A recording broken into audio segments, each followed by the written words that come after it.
Hello everyone. So students, in this scene, Act 1, Scene 2, we will learn that Caesar appears in a procession and the trumpet flourishes. Everywhere the festivity environment is there, and soothsayer means who is a fortune teller calls upon him and wants him to be aware about the ideas of March.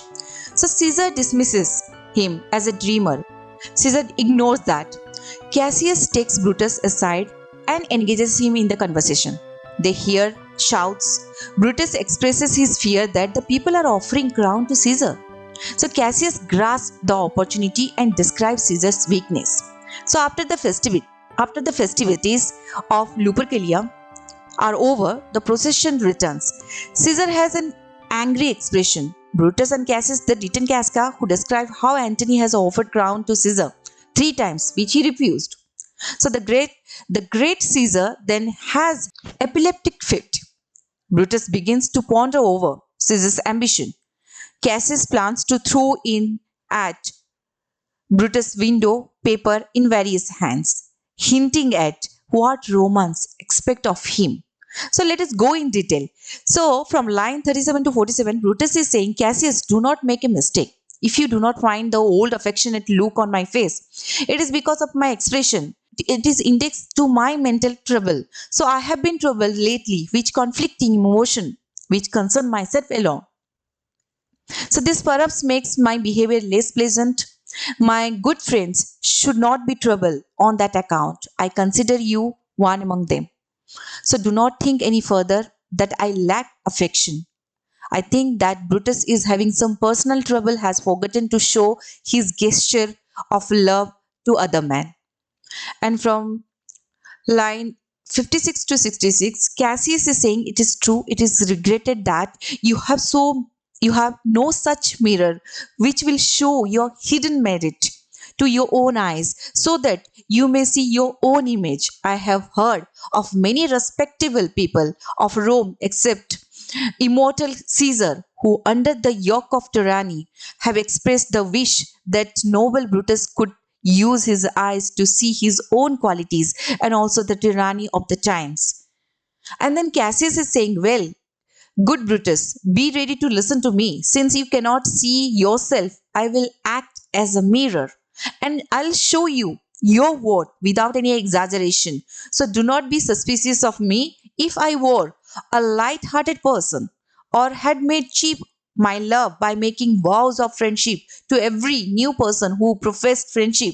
If I had ever flattered men, embraced them, and then defamed them in their absence, or if you knew me to have made profession of affection for the vulgar mob, then consider me dangerous. Then Brutus is replying, if it is anything that concerns if anything is concerned public interest for which I have to choose between honor and death, I will look on both impartially. I swear wishing the gods to help me that my love for honor is greater than my fear of death. Cassius replied, Caesar stands like Colossus, a huge statue over the narrow vault, and we petty men walk under his huge legs like slaves looking for our shameful graves. So men make and mar their own destiny. At some time of their lives, men have the power to control their destiny. If we prefer to remain slaves, we should blame not our stars but our own character. The line 149 to 160, Cassius saying, the present age is disgraced. Rome can no more boast of her violent noblemen. Never since the flood did single age pass by that was not made famous by a large number of noblemen.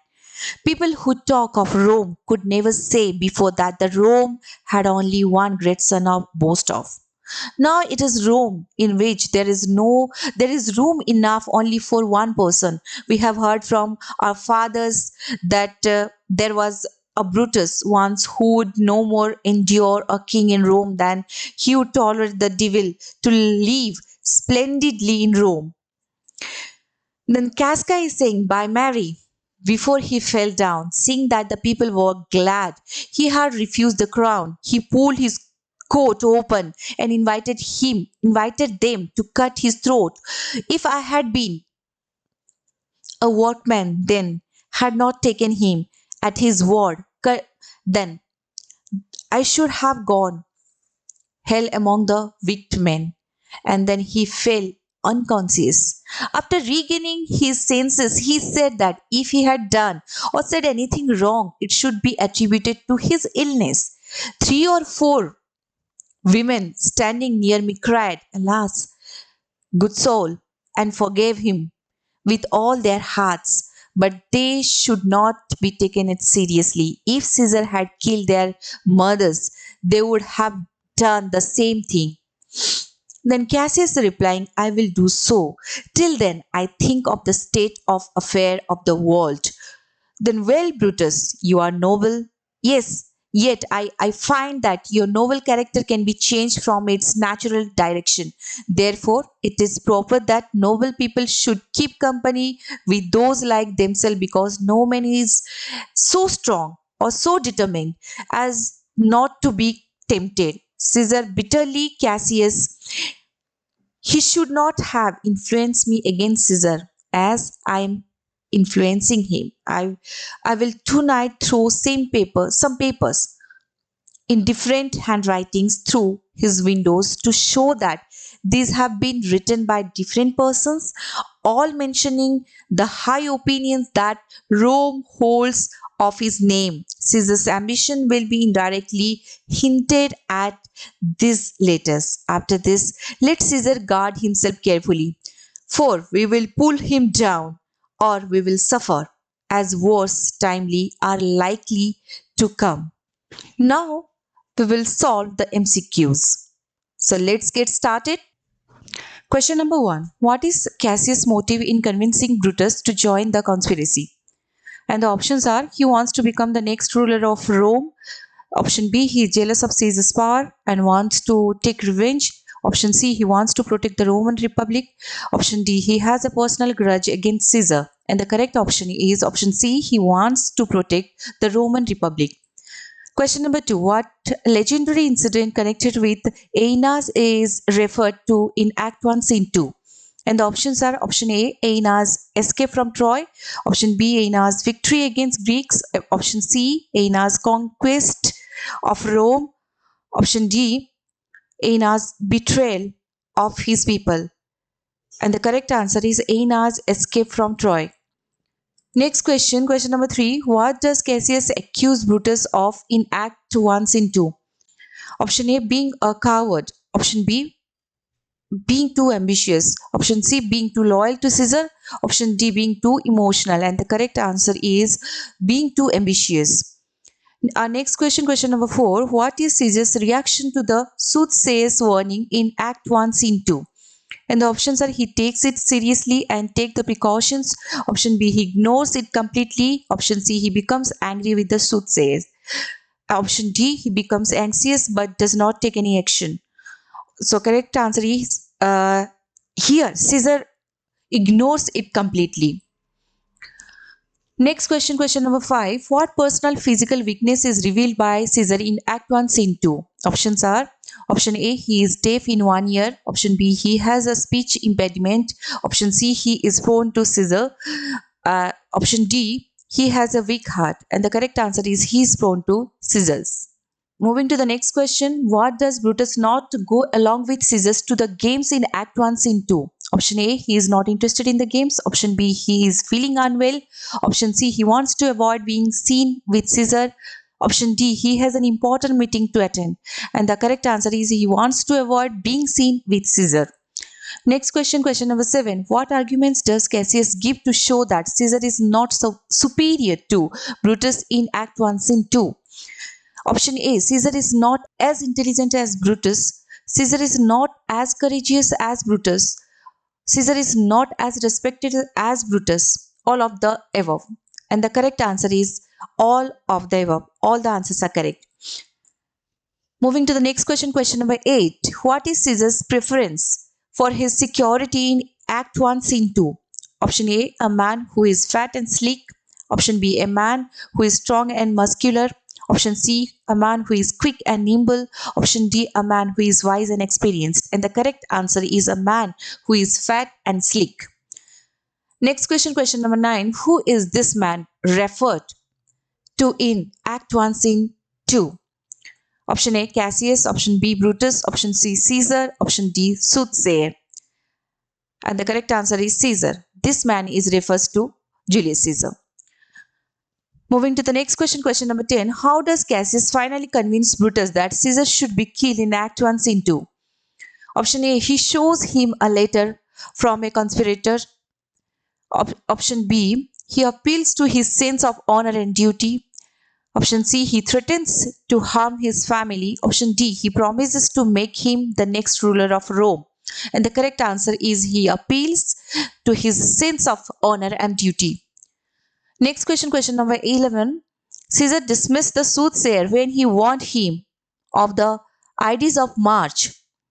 Option A, a daydreamer. Option B, ignorant. Option C, a superstitious. Option D, a feeble creature. So the correct answer is a daydreamer. Question number 12. What would happen when Antony would touch Calpurnius during the traditional foot race? Option A, she would be cured of insomnia. Option C, she would be cured from infertility. Option D, she would be cured from timidity. And the correct answer is she would be cured of infertility. Next question, question number 13. In the scene, who has been compared to a rider of a stubborn horse? Option A, Caesar. Option B, Cassius. Option C, Brutus. Option D, Casca. And the correct answer is Cassius. Question number 14. According to Brutus, which trait of Antony does he lack? Option A, bravery. Option B, liveliness. Option C, tactfulness. Option D, none of these. And the correct answer is tactfulness. Next question. What did Cassius accuse Brutus of in this scene? Being unfriendly towards him. Option B, being too selfish. Option C, being too busy. Option D, being irrational. And the correct answer is being too busy. Next question. Question number 16. What reason did Brutus give for being unfriendly towards Cassius? Option A, fear of triumphant return of Caesar. Option B, seeing his freedom the above. Option C, his own conflicting emotion. Option D, none of this. And the correct option is his own conflicting emotions. Question number 17. What is meant by the aegis yoke as spoken by Cassius? Option A, oppression under Caesar's rule. Option B, the age of burden under the monarchist. Option C, the era of end of republicanism. Option D, none of the above. And the correct option is option C, the era of the end of republicanism. Moving to the next question, question number 18. What does Cassius say to manipulate Brutus to his side? Option A, Brutus is godlike. Option B, Brutus cannot see his own worthiness. Option C, Brutus is more noble than Caesar. Option D, none of the above. And the correct answer is Brutus cannot see his own worthiness. Moving to the next question, question number 19. To all the rout, then hold me dangerous. What is meant by rout and whom does it hold dangerous? Option A, group Caesar. Option B, enemy Brutus. Option C, mobs Cassius. Option D, tribunes Cassius. And the correct answer is option C, mob Cassius. Moving to the next question, question number 20. For whom does Brutus say, I love him well? Option A, Antony. Option B, Casca. Option C, Cassius. Option D, Caesar. And the correct answer is Antony. Moving to the next question, question number 21. Which virtue of Brutus is Cassius talking about in this scene? Option A, he loves Caesar more than himself. Option B, he loves honor more than he fears of death. Option C, he prefers death more than money. Option D, none of the above. And the correct answer is he loves honor more than he fears death. Next question, question number 22. Cassius compares himself to which ancestor of his when he talks about saved Caesar from drowning? Option A, Aeneas. Option B, Prometheus. Option C, Achilles. Option D, Aphrodite. And the correct option is Aeneas. Question number 23. According to Cassius, Caesar is mortal because he is subject to option A, drowning and fever. Option B, sickness and death. Option C, temptation and fear. Option D, superstition and faith. And the correct answer is sickness and death. 24. Question number 24. What does Cassius convince Brutus by giving examples of Caesar's drowning and sickness episode? Option A, Caesar is brave and sturdy. Option B, Caesar is prone to disease. Option C, Caesar is not liked by the people. Option D, Caesar is weak and vulnerable. And the correct answer is option D, Caesar is weak and vulnerable. Moving to the next question, question number 25. Which trait of Cassius' personality is revealed in this scene? Option A, clever, opportunistic. Option B, clever, manipulator. Option C, fair, idealistic. Option D, passionate. And the correct answer is clever, manipulator. Next question, question number 26. Which characteristic trait of Brutus is revealed when he is confronted with making moral choices?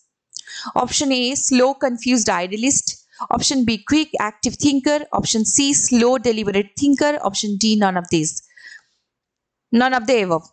Option C, slow and deliberate thinker.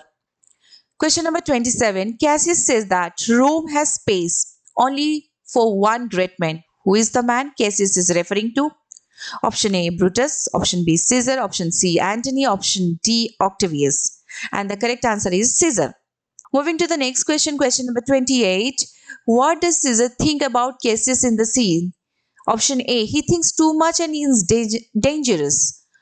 Option B, he is too thin to be capable warrior. Option C, he is too passive to be given a task. Option D, he is too passive to be a warrior.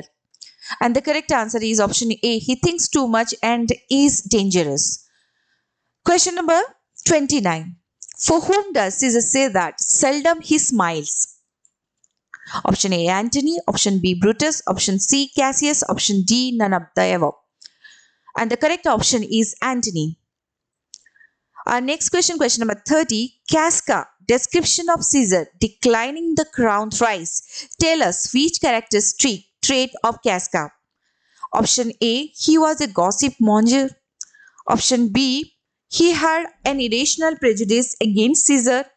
Option C, he had a favorable impression about Caesar. Option D, none of the above. And the correct answer, he had an irrational prejudice against Caesar.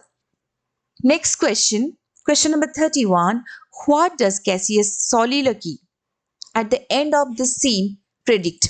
Option A, Brutus will not join them. Option B, Caesar would quell their conspiracy. Option C, troublesome time ahead. Option D, none of the above. And the correct answer is troublesome times ahead. Now we have come to the end of the session. Thanks for watching.